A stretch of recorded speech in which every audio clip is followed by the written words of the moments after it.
Hello, hello, everyone.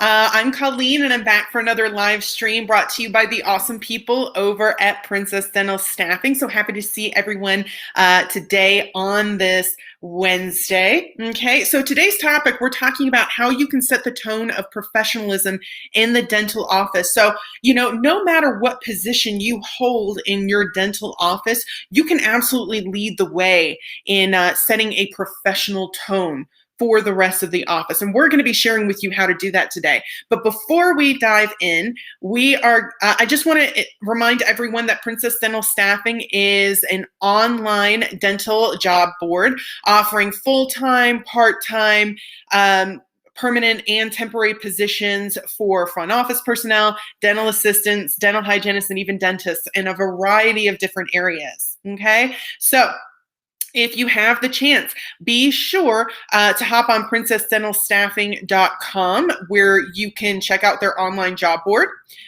You can also, and look for positions in your area. You can also create a profile that puts your information in front of hiring managers and decision makers. And you can check out their blog as well that covers a lot of the topics that we're bringing you via this stream. Okay, so if you have any thoughts, insights, questions, or anything about the information we're bringing you in these streams, be sure to comment below. And if we couldn't get to your comment when this stream was live, we will absolutely get to it as soon as possible afterwards, okay? Alrighty, so let's dive into today's topic again, how you can set the tone of professionalism in the dental office. Okay, so number one starts with, of course, your appearance, right? So a lot of dental offices don't necessarily have a uniform per se. Really, your dress is your uniform, whether you're wearing scrubs or whether you're wearing office attire, okay? And it's one of the first things patients notice is your appearance. So, you're representing the dental office through your appearance and your demeanor. So you'll want to make sure that you set a professional tone through your appearance. Again, so a lot of dental offices, give you flexibility when it comes to like your scrubs and your masks and things like that. So, when it comes to choosing colors and patterns and designs and those sorts of things, you have a lot of different options there. And you can even match your mask with your scrubs as well. So you have a lot of different options, but just make sure it's something that's not too overwhelming to the eye.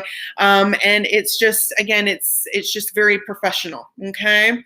Now, some dental offices do prefer to have if you're wearing scrubs, again, have a more, use more traditional colors, like maybe solid colors, maybe no patterns, things like that.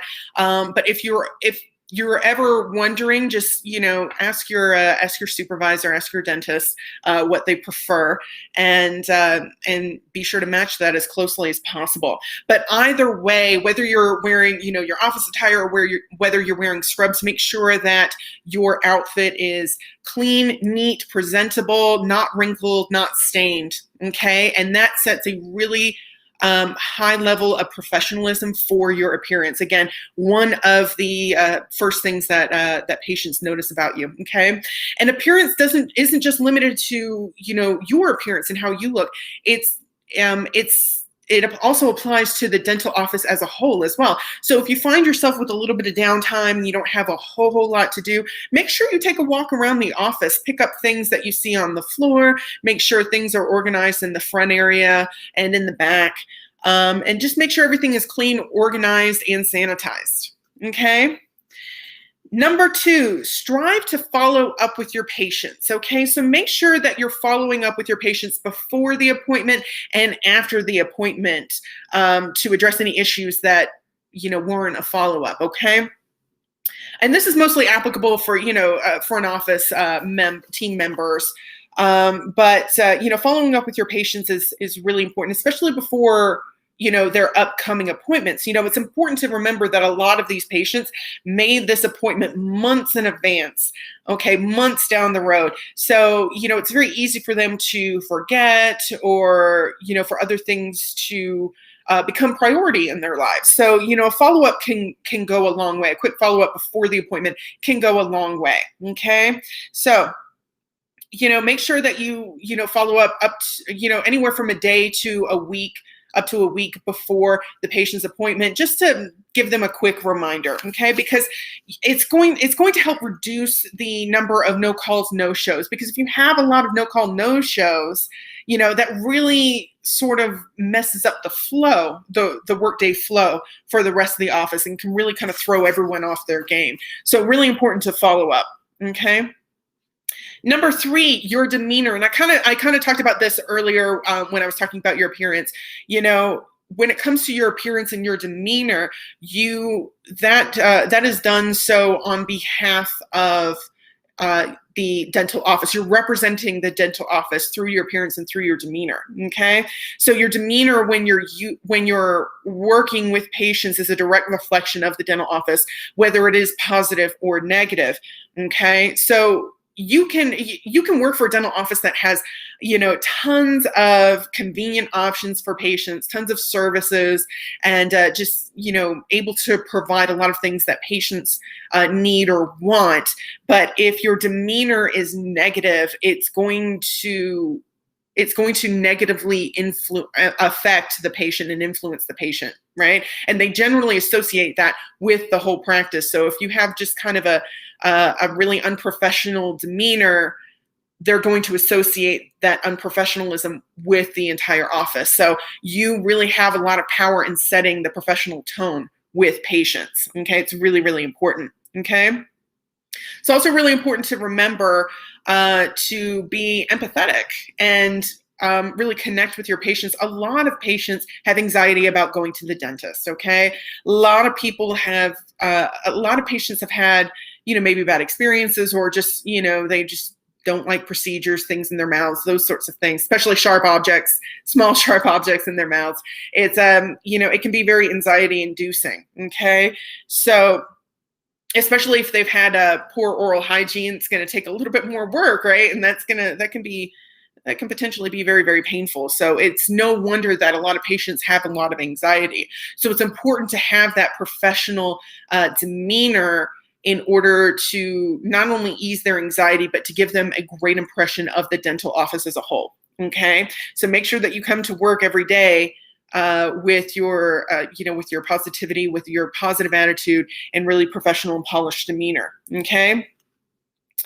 All right, number 4, be true to your ethics, okay? So this goes for all positions in the dental office, okay? So if you feel that anyone is acting unethically, don't let it pass. If you feel comfortable interjecting in a professional way, be sure to do so. But if not, take it up with your supervisor and your, with your leadership, so they can handle it appropriately, okay?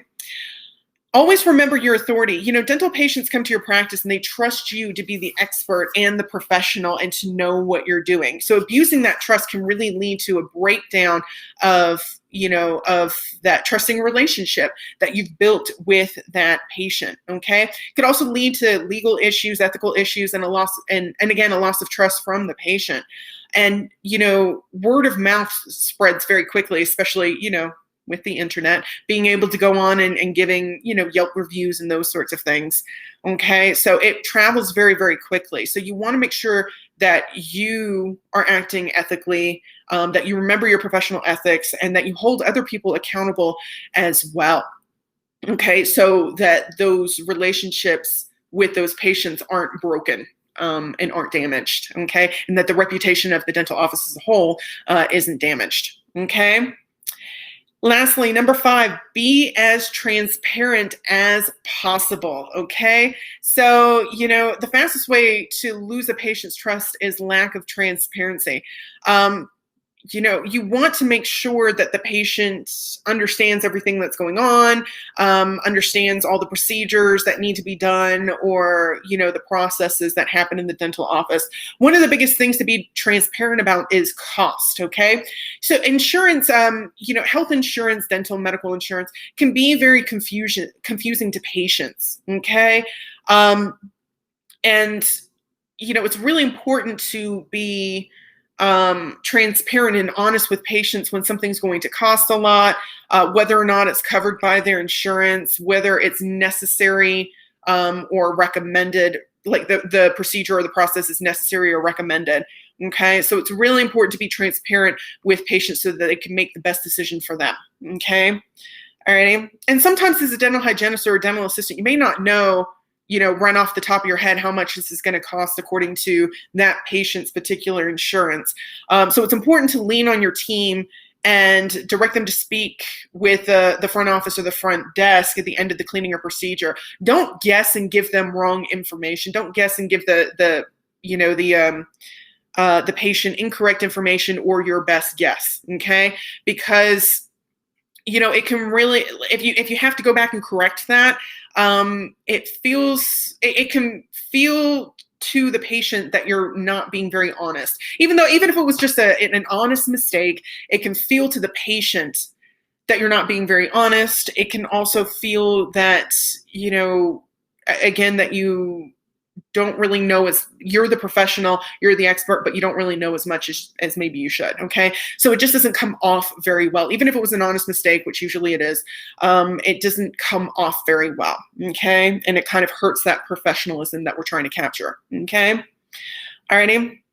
Be transparent about the procedures and what those procedures entail if they need one. Okay, so again, patients can be very, very anxious when they come to the dentist, especially if they have to have a procedure done other than, their routine cleaning or something like that. So it's really important to be transparent about the procedure, what it all entails, because that's really frightening, right? If you have to have this procedure that you've never heard of before, you don't know what's going to happen, the unknown can be quite scary. So, make sure that you're being transparent about the procedure, what it all entails, and explain things in a way that a patient can understand it, right? We didn't all go through programs or school or necessarily take the time to learn all these dental terms and terminology. So again, that can be very anxiety inducing for patients when they don't understand what it is that you're trying to explain to them. So make sure that you're using, active listening skills, that you are ensuring that the patient understands what's happening, what needs to happen, and every part of the process and why you're doing it and why it's necessary. Okay, super important to be as transparent as possible in order to build that trusting relationship. Transparency is key. I couldn't agree more. Yeah, absolutely, Drew. Again, just really helps build that trusting rapport with that patient so that they completely understand, and it's not as frightening when you don't know, what's going to happen to you or why. Okay, so those are the ways that you can be a leader in professionalism in your dental office. Let's recap. First, your appearance. Make sure that it's professional and that it's polished and that it sets a good professional tone for the dental office and the practice that you are representing. It's one of the first things patients see when they come in, and it's not just limited to your personal appearance, also to the office as well. So make sure that the general office area is cleaned, sanitized, organized, and put away. Okay, number 2, patient follow-up. Make sure you're following up with the patient before and after as needed. Okay, again, patients make these appointments months in advance, and sometimes they just forget, got a lot on their plates, so sometimes they can just forget. So be sure to follow up anywhere from a day to a week before the appointment itself, and that way that's going to reduce no shows, and it will not disrupt the daily flow and work of the office. Okay, number 3, your demeanor. It doesn't matter how many conveniences or needs that you can meet for the patient. If you're treating the patient as, sort of a bother, or you're having a really negative demeanor when interacting with the patient, it's going to set a negative tone. And it's going to give a negative reflection or impression to the patient, and they're going to associate that with the entire office. So make sure that you have a positive and professional demeanor when interacting with patients. Number 4, ethics. Stay true to your personal ethics and make sure people are being held, your other team members are being held accountable regarding their ethics as well. Okay. And lastly, number 5, transparency. Make sure you're being transparent about what procedures are needed and why, as transparent as you possibly can be about insurance coverage and costs and those sorts of things. And make sure you give as accurate information as possible. Okay. So I'm so glad everyone could be here with me today. Thanks for tuning into the stream. And if you didn't get to watch the stream when it was live, so glad that you got to watch it later. We're going to be back next week, next Wednesday, with covering another topic regarding your career in the dental industry. So be sure to not miss out on that. If you don't want to miss out on future streams, be sure to follow our page or subscribe to our channel. But again, thanks for being here with me today, everyone. We'll be back next week with a new topic. Until then, stay safe, stay healthy, and I will see you soon. Have a great week, everyone. Bye-bye.